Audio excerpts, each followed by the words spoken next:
Vamos ler do versículo 1 até o 14. Lucas 2, versos 1 a 14, a palavra de Deus diz assim: Naqueles dias foi publicado um decreto de César Augusto, convocando toda a população do império para recensear-se. O primeiro recenseamento foi feito quando Quirino era governador da Síria. Todos iam alistar-se, cada um à sua própria cidade. José também subiu da Galiléia, da cidade de Nazaré, para a Judéia, a cidade de Davi, chamada Belém, por ser ele da casa e família de Davi, a fim de alistar-se com Maria, sua esposa, que estava grávida. Estando eles ali, aconteceu completarem-se-lhe os dias, e ela deu à luz o seu filho primogênito, enfaixou-o e o deitou numa manjedoura, porque não havia lugar para eles na hospedaria. Havia naquela mesma região pastores que viviam nos campos e guardavam o seu rebanho durante as vigílias da noite. E o anjo do Senhor desceu aonde eles estavam, e a glória do Senhor brilhou ao redor deles, e ficaram tomados de grande temor. O anjo, porém, lhes disse: Não temais, eis aqui vos trago boa nova de grande alegria, que o será para todo o povo. É que hoje vos nasceu, na cidade de Davi, o Salvador, que é Cristo, o Senhor. E isto vos servirá de sinal. Encontrareis uma criança envolta em faixas e deitada em manjedoura. E subitamente apareceu com o anjo uma multidão da milícia celestial, louvando a Deus e dizendo: Glória a Deus nas maiores alturas, e paz na terra entre os homens a quem Ele quer bem. Até aí, meus irmãos, a leitura da palavra de Deus. Esta manhã, eu não vou fazer uma exposição completa dessa passagem. O nosso culto tem a participação da ceia. Nós queremos depois também falar um pouco à igreja sobre os nossos projetos, para o próximo ano. Então, eu vou fazer uma meditação mais breve aqui nessa passagem, mas eu quero destacar algo que duas vezes, se os irmãos perceberam, duas vezes o texto menciona. O fato de que Jesus, quando nasceu, ele foi enfaixado, o texto diz, e foi colocado numa manjedoura. Veja, isso está aí no versículo 7. Ela deu à luz o seu filho primogênito, enfaixou-o e o deitou numa manjedoura. E aí a explicação para isso. Porque não havia lugar para eles na hospedaria. Isso é bem óbvio, né? Eles não conseguiram vaga numa casa de hóspedes, numa hospedaria, num local normal, onde se esperava que eles pudessem se hospedar. Tiveram que ficar num lugar bem mais precário, bem mais difícil, talvez não tão precário, tão complicado como às vezes as ilustrações de Natal descrevem, mas ainda assim fica evidente que ele é posto num local muito humilde, numa manjedoura, um local onde se coloca comida para os animais. Novamente, essa situação é descrita quando os anjos aparecem para os pastores no campo e dizem isso para eles, no verso 12. Posso descrever, olha, nasceu hoje, lá na cidade de Davi, Deus está cumprindo suas promessas, enfim. Mas eles dizem algo interessante. E isto vos servirá de sinal. E isto vos servirá de sinal. Encontrareis uma criança envolta em faixas e deitada na manjedoura. Sabemos já por que é que ela estava assim, envolta em faixas e deitada na manjedoura. O texto já disse que não havia lugar para eles na hospedaria. Mas é interessante que os anjos, ao anunciar aos pastores, eles tenham dito que isso seria um sinal. E essa palavra sinal que eles utilizam aqui, isto vos servirá de sinal, é a palavra clássica em todo o Novo Testamento, para descrever os milagres de Jesus. Os sinais que ele fez. Que, como nós sabemos, os sinais que Jesus fez não eram fins em si mesmos. Jesus não fez milagres com o objetivo apenas de mostrar que ele era poderoso, que ele era Deus. Ele, na verdade, fez seus milagres para apontar sempre para alguma coisa. Portanto, os milagres de Cristo também eram sermões dele, eram pregações dele, que sempre estavam, de alguma maneira, indicando algo específico do seu ministério, da sua obra. Quando Jesus, só para citar um exemplo, abriu os olhos ao cego, e ele disse, então, eu sou a luz do mundo. Quem me segue não anda em trevas. Pelo contrário, terá a luz da vida. Então, o milagre que ele fez, abrir os olhos ao cego, não era apenas um benefício particular e pontual para uma pessoa. Era também, evidentemente, essa pessoa foi agraciada, né, com esse milagre individual, pontual. Mas o milagre apontava para algo maior. Esse é o ponto. Sempre. Apontava para algo maior. Quando ele multiplicou os pães e os peixes, no dia seguinte, do outro lado do mar, quando vieram encontrá-lo, porque queriam mais pães e peixes, ele disse, eu sou o pão da vida. Quando ele ressuscitou Lázaro, um pouco antes, ele disse para Maria, a irmã de Lázaro, eu sou a ressurreição e a vida. Quem crê em mim, ainda que morra, viverá.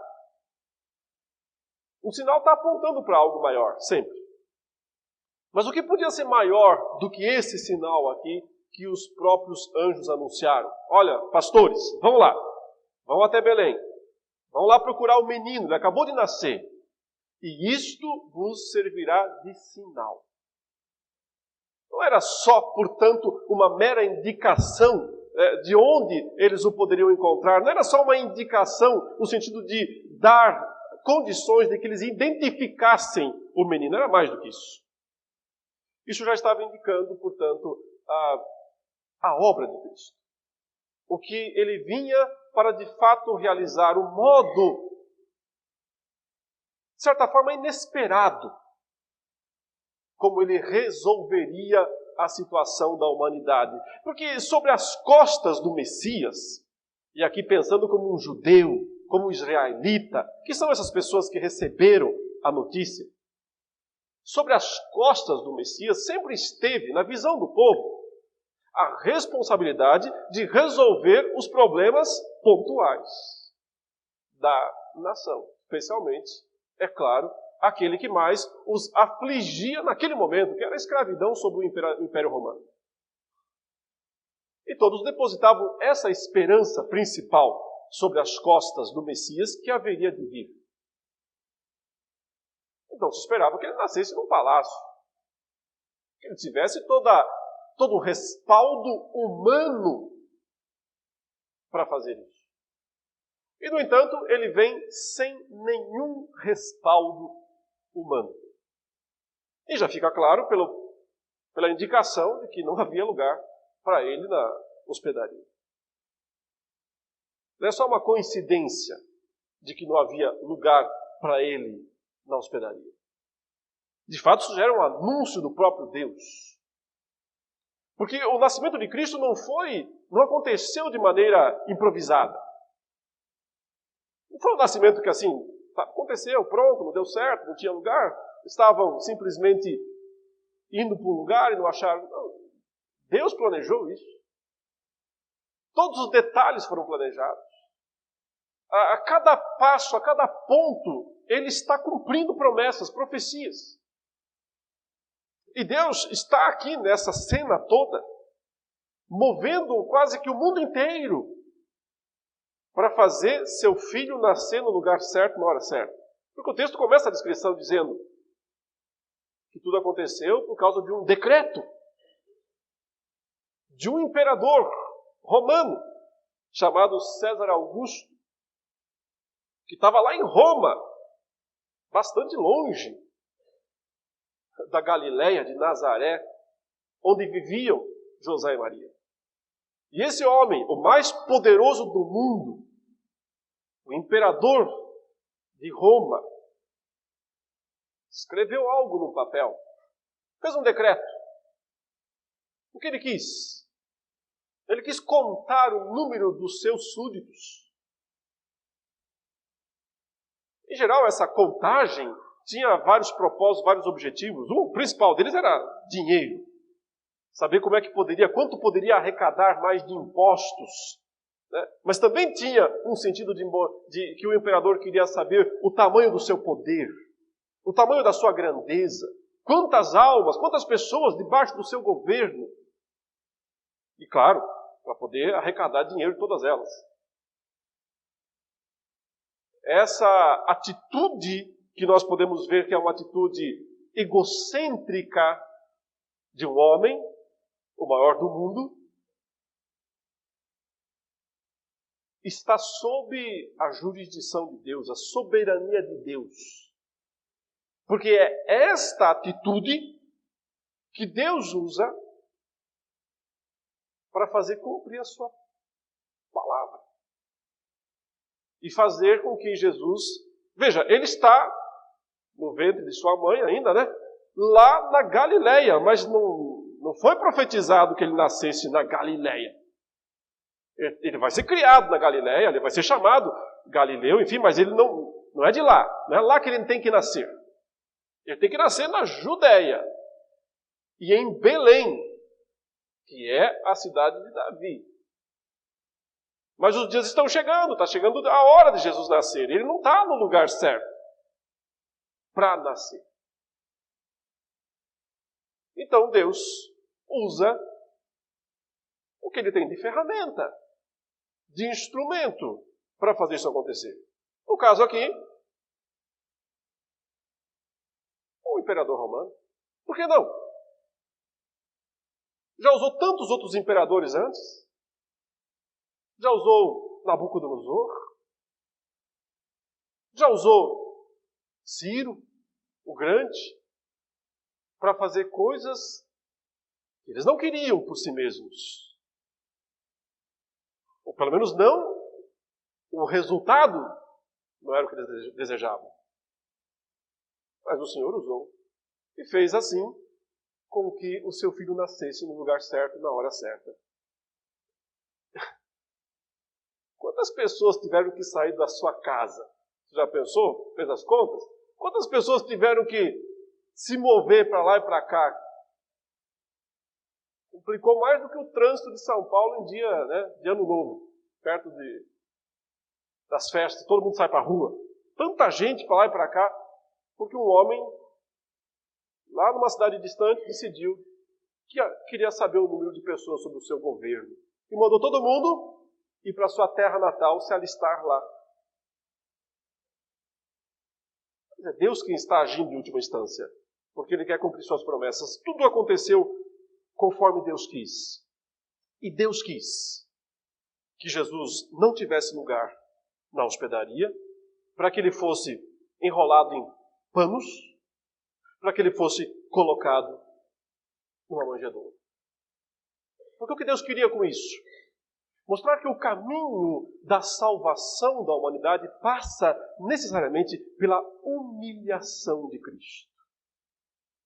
E é na humilhação de Cristo, desde o seu nascimento até a sua morte, que nós devemos ver a misericórdia de Deus, a graça de Deus, a compaixão de Deus para com as nossas vidas.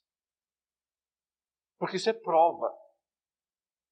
Isso é prova mais do que evidente da graça de Deus, da misericórdia de Deus sobre as nossas vidas. Mas algumas coisas me chamam a atenção aqui, e eu só quero fazer algumas comparações, porque outras passagens bíblicas parecem fazer eco aqui com essa ideia de não tinha lugar na hospedaria, enfaixou e o colocou numa manjedoura, isso é um sinal. Isso é um sinal para vocês. Eu queria que nós lêssemos o que está escrito lá em Filipenses 2. Então você pode abrir a sua Bíblia em Filipenses 2.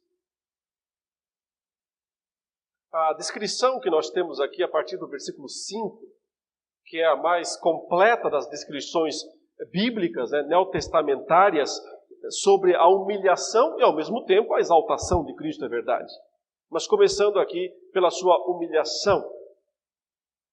Ele fala, tende em vós o mesmo sentimento que houve também em Cristo Jesus, Pois ele, subsistindo em forma de Deus, não julgou como usurpação o ser igual a Deus, antes a si mesmo se esvaziou, assumindo a forma de servo, tornando-se em semelhança de homens e reconhecido em figura humana. A si mesmo se humilhou, tornando-se obediente até a morte e morte de cruz. E depois a gente vê o outro lado aí dessa história, que é a subida de Cristo. A partir do verso 9, descreve.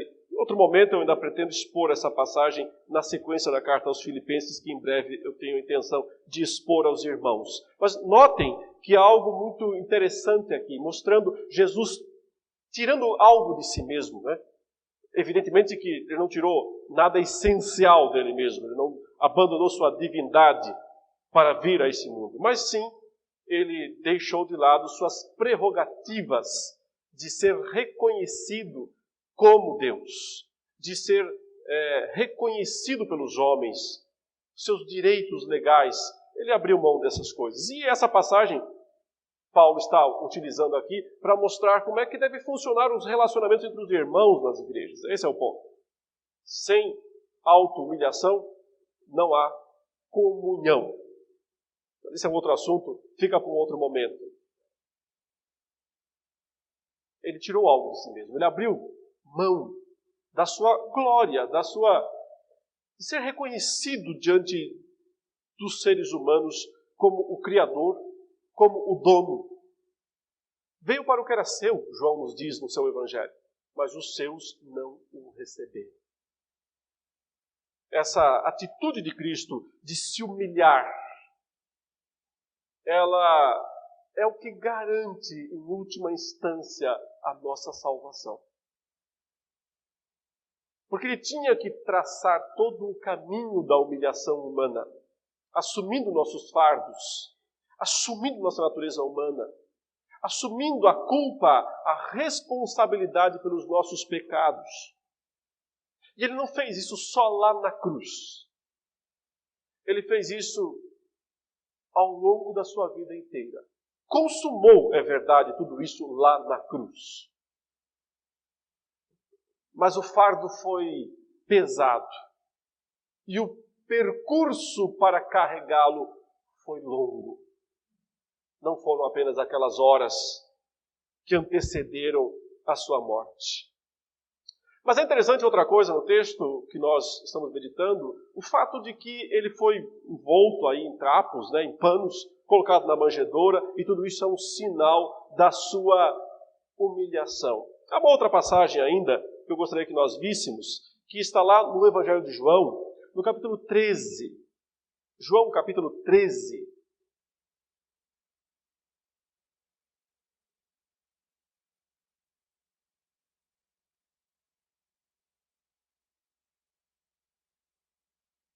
E, de certo modo, o assunto do capítulo 13 de João é o mesmo do capítulo 2 de Filipenses, a necessidade que nós cristãos temos de nos humilharmos para podermos nos relacionar e ter comunhão verdadeira.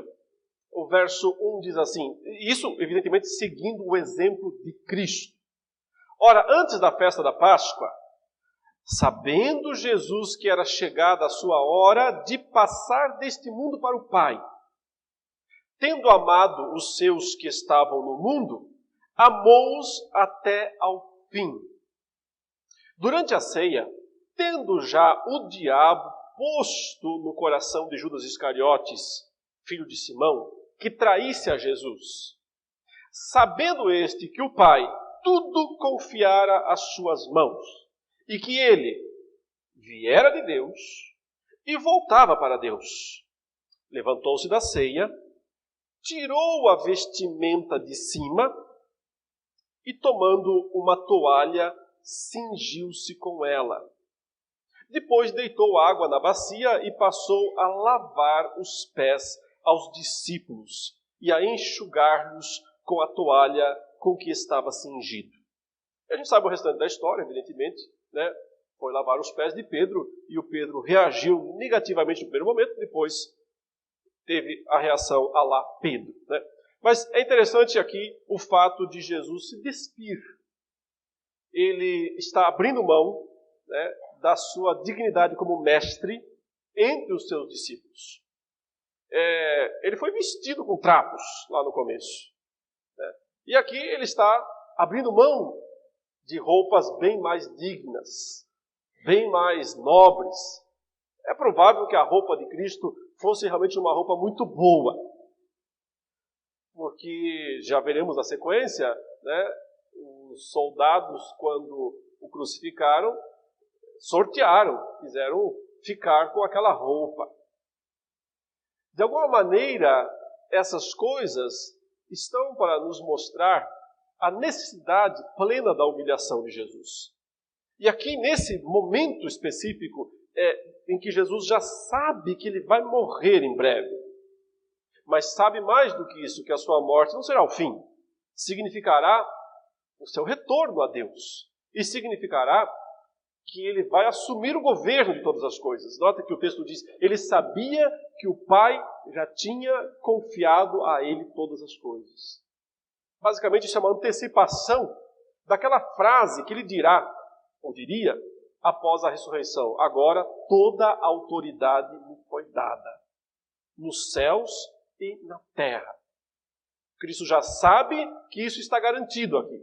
Garantido, claro, porque ele ainda vai cumprir as últimas etapas do percurso que ele tem que percorrer de humilhação. E o final deles é a morte, para depois ressuscitar. Tendo isso claro na sua mente, que ele é já antecipadamente dizendo o Rei dos Reis e o Senhor dos Senhores, ele tira a veste. E o texto faz questão de mostrar isso. Tirou aquela vestimenta de cima, não ficou nu aqui. Manteve as roupas de baixo. Mas essa é uma posição de humilhação. E então ele vai até o final aqui, neste ato de humilhação. O texto diz, inclusive, amou-os até o fim, sabendo disso. Manifestou o seu amor até ao fim. Até, digamos, o mais fundo, né, do estado de humilhação. Quando ele se prostra diante dos seus discípulos.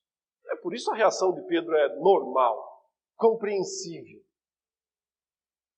Não queria vê-lo naquela situação. Não queria vê-lo naquele estado. Mas como Pedro queria vê-lo? O que o coração de Pedro ansiava? Como será que Pedro queria ver Jesus? Não há dúvida. Queria vê-lo no trono. Queria vê-lo sentado no alto da sua glória, com todas as pessoas se prostrando diante de Jesus e reconhecendo sua soberania, seu poder, sua majestade. E havia algo errado nesse anseio de Pedro, talvez? O que você acha? Havia algo errado em Pedro em não querer ver Jesus prostrado, despido e humilhado diante dele. E ao contrário, em querer, como todos os outros queriam, vê-lo assentado em algum lugar alto e sublime, governando Israel, governando Jerusalém. Sim, havia. A dificuldade de todos os crentes em entender a necessidade da humilhação de Jesus. A necessidade da humilhação de Cristo. Isso é doloroso para nós. Talvez porque, no caso de Pedro e dos outros discípulos, eles não queriam passar por esse mesmo caminho. E preferiam estar naquela outra situação de Jesus, não é? Não foi isso que frequentemente eles estavam pedindo para Jesus? Quem vai sentar à tua direita? À tua esquerda? Aliás, é o que eles estão discutindo aqui no capítulo 13. Quem é o maior? entre eles.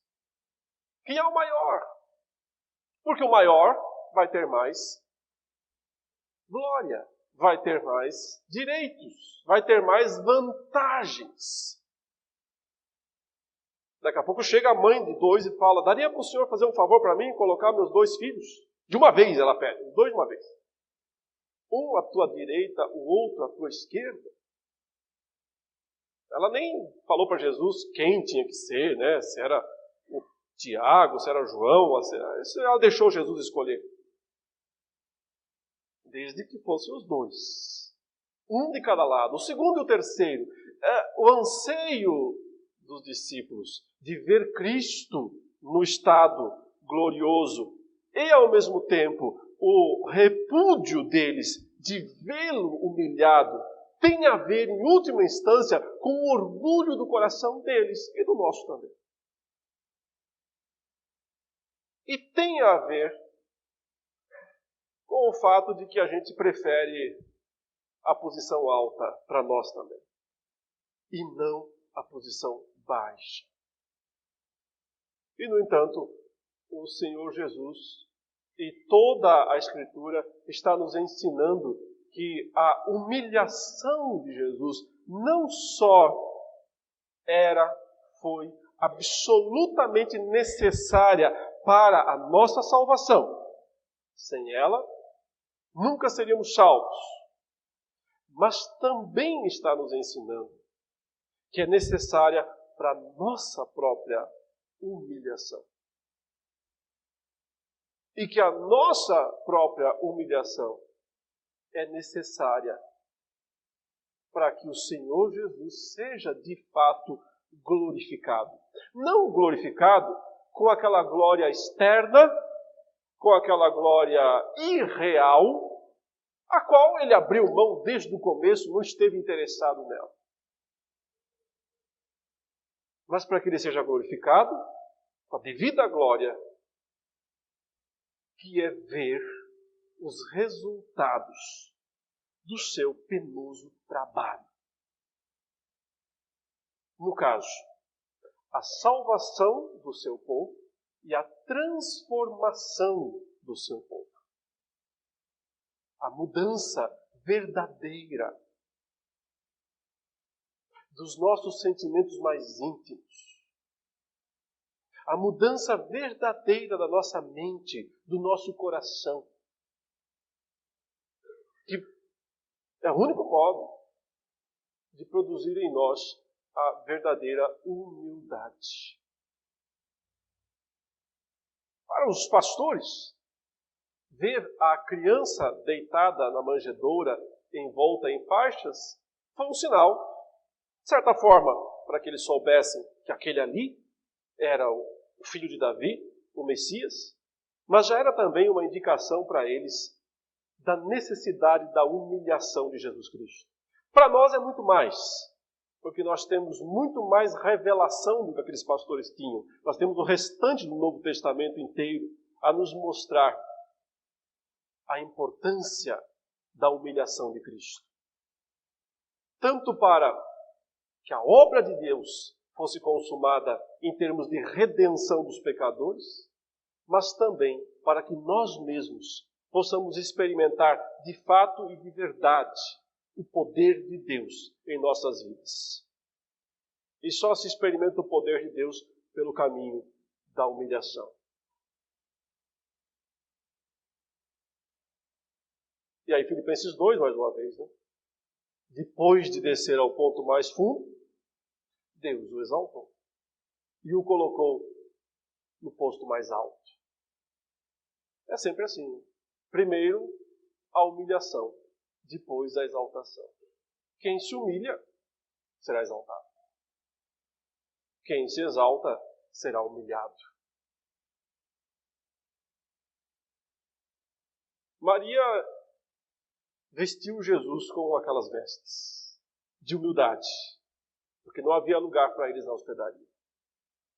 Jesus depois tirou vestes melhores, porque quis, como um ato dele, pessoal, de auto-humilhação. Mas no final da sua vida, arrancam as roupas dele. E isso nós podemos ler lá em Lucas, no capítulo 23.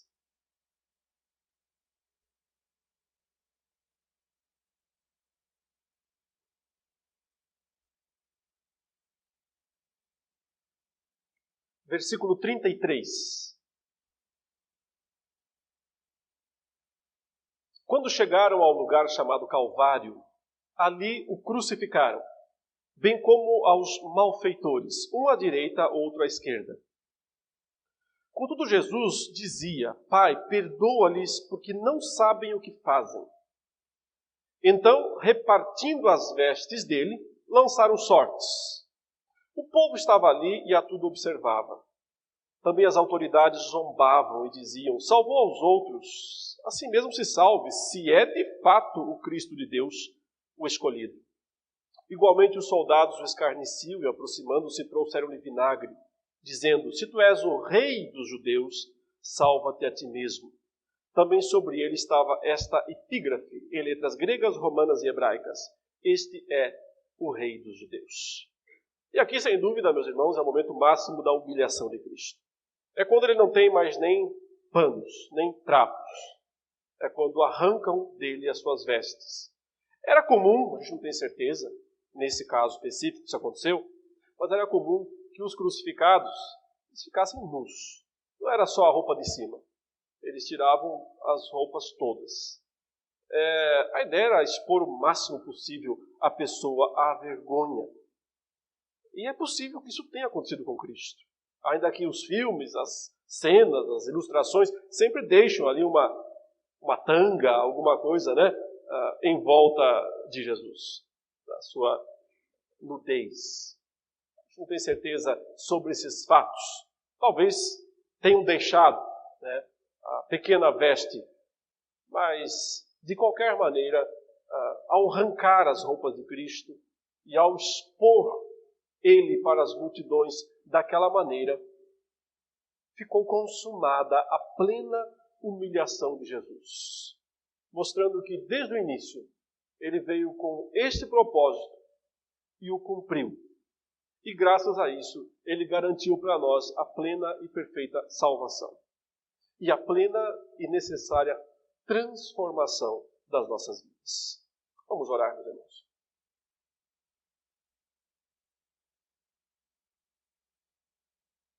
Amado Deus, Senhor nosso, diante dos relatos bíblicos que nós temos, que mostram tudo o que envolveu o nascimento, a vida, a morte de Jesus, nós reconhecemos a grandeza da Tua graça, a grandeza da Tua misericórdia e compaixão para conosco. E que nesses dias, ó Deus, em especial, em que o mundo como um todo, mas a Tua igreja em especial, se lembra do dia do nascimento de Jesus Cristo, que todos nós, que somos os maiores beneficiários desse nascimento, possamos nos lembrar do significado da humilhação do nosso Senhor, para que experimentemos em nossa vida uma renovação do amor que nós temos por Jesus Cristo, da admiração que sentimos por Ele, do reconhecimento que nós rendemos a Ele como o nosso Senhor, como o nosso Salvador. Que Tu nos ajudes, ó Deus, a engrandecermos o nome de Jesus Cristo com os nossos pensamentos, com as nossas palavras, com as nossas atitudes, com todo o nosso ser, para a honra e glória do Senhor. Em nome de Jesus. Amém.